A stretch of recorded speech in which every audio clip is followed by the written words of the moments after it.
Well, I grew up in a segregated South, and I saw the ravages of racial discrimination and violation of human rights. So when I became governor, I announced in my inaugural address that the time for racial discrimination was over in Georgia. No poor, rural, weak, or black person should ever have to bear the additional burden of being deprived of the opportunity of an education, a job, or simple justice. I, Jimmy Carter, do solemnly swear that I will. As president, I announced that human rights would be a foundation stone of our entire foreign policy. Than to help shape a just and peaceful world that is truly humane. When we left the White House, we thought that we would try to devise a system to promote peace and human rights and to address the problems of physical suffering or deprivation of liberty or freedom. And it was that cause that made us evolve the Carter Center over a number of years. We found out that one of the best ways to promote peace was to let people choose their own leaders. So I would go to leaders of different adversarial armies and say, why don't we have an honest election, and I'm sure the people in your country will choose the right person to be president. And because of political habit, each one of them thought they would be the right person and would be chosen. So we got involved in election monitoring.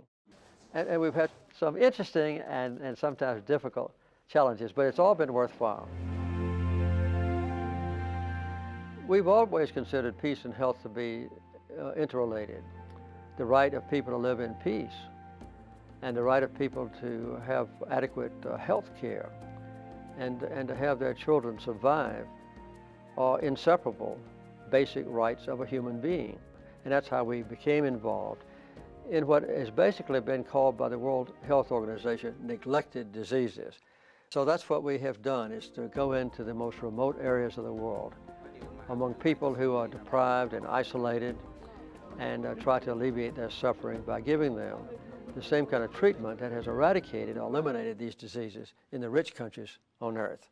Those kinds of people living in a remote village, absolutely poverty-stricken and afflicted with preventable disease, are just as intelligent as I am, and just as hardworking as I am, and just as ambitious as I am. And their family values are just as good as mine. And they have proven it in thousands of cases by correcting their own problems if they're just given a little bit of information and a little bit of help and guidance.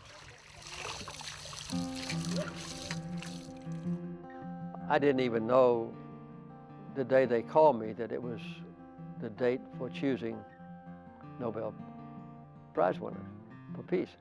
And so I was amazed and obviously pleased. That was a time for me to look at my whole life, to assess the things that had led up to that date.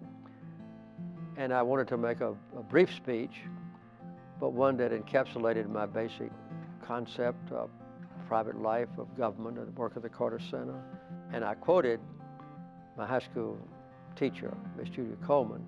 She often said, we must adjust to changing times, but still hold to unchanging principles.